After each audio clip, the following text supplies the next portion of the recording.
Assalamualaikum warahmatullahi wabarakatuh. Halo kawan-kawan, semangat pagi. Bagaimana kabarnya hari ini? Semoga dalam keadaan sehat selalu ya.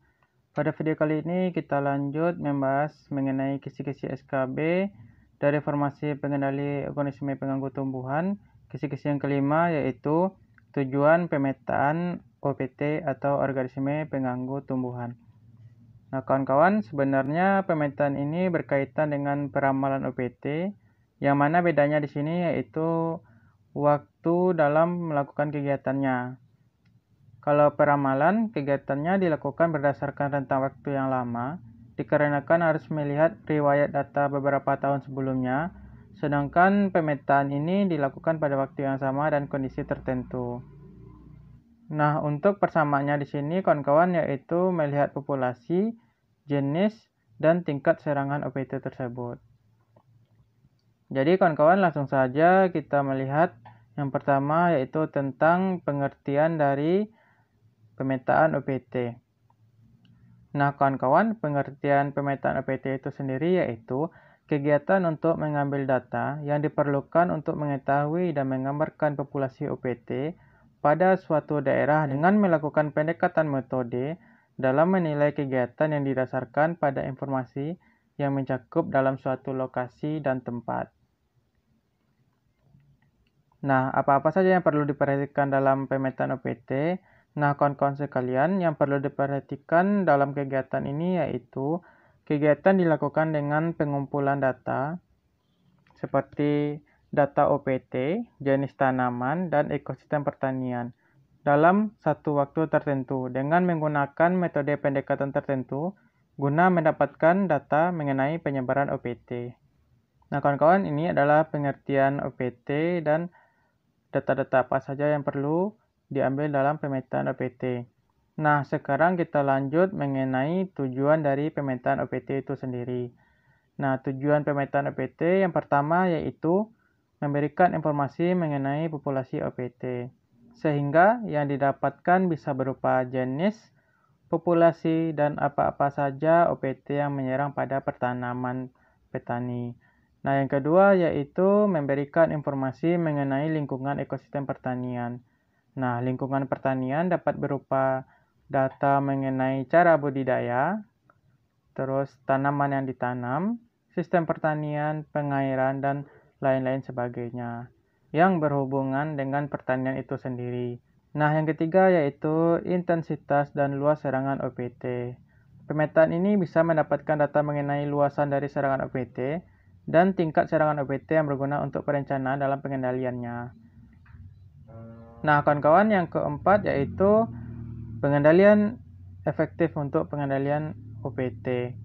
Nah, kawan-kawan, setelah mengetahui ketiga tujuan sebelumnya, kita bisa mendapatkan pengendalian efektif apa saja yang dapat mengendalikan OPT tersebut. Jadi, kawan-kawan, intinya tujuan pemetaan ini hampir sama dengan peramalan OPT, yakni mengurangi tingkat kerugian yang akan dialami petani dengan mengetahui populasi, jenis, dan tingkat serangan OPT tadi. Nah, kawan-kawan, ini adalah 4 tujuan dari pemetaan OPT. Sekarang kita masuk mengenai metode dari pemetaan OPT itu sendiri. Jadi kawan-kawan, selain kita mengetahui apa-apa saja tujuannya, kita juga harus tahu metode dari pemetaan OPT. Yang mana pemetaan OPT ini merupakan salah satu tugas dari seorang pengendali organisme pengganggu tumbuhan. Nah, apa-apa saja metodenya? Yang pertama yaitu mencari keberadaan OPT. Mencari keberadaan OPT ini yaitu mencari informasi mengenai keberadaan OPT, bisa melalui laporan dari petani maupun survei sendiri. Nah, yang kedua yaitu luas dan tingkat serangan OPT. Nah, setelah kita mengetahui keberadaan OPT tadi, kita langsung saja mencatat data mengenai luas dan tingkat serangan OPT. Jadi kawan-kawan, selain kita mengetahui luas dan tingkat serangan OPT tersebut, kita harus tahu bentuk dan gejala dari serangan OPT tersebut. Nah, gejala serangan OPT sudah kita bahas pada video sebelumnya ya kawan-kawan.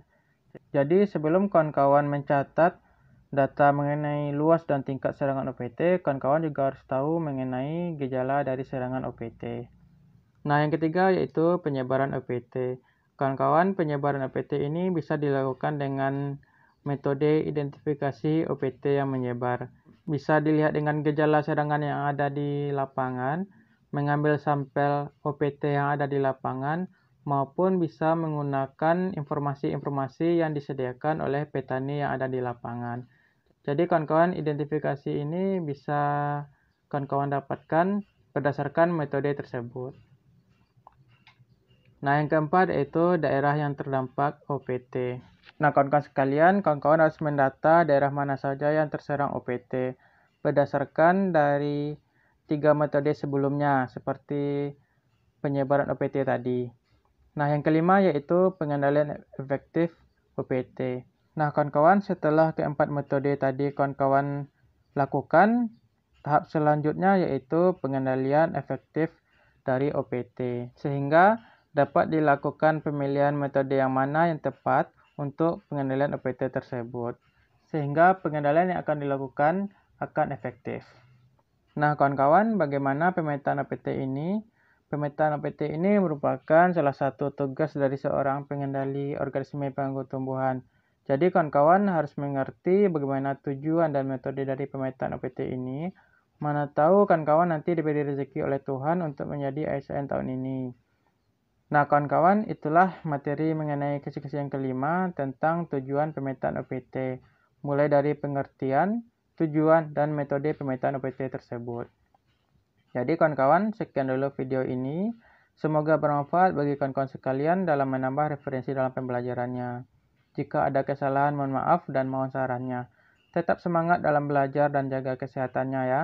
Salam dari saya dan saya akhiri. Wassalamualaikum warahmatullahi wabarakatuh.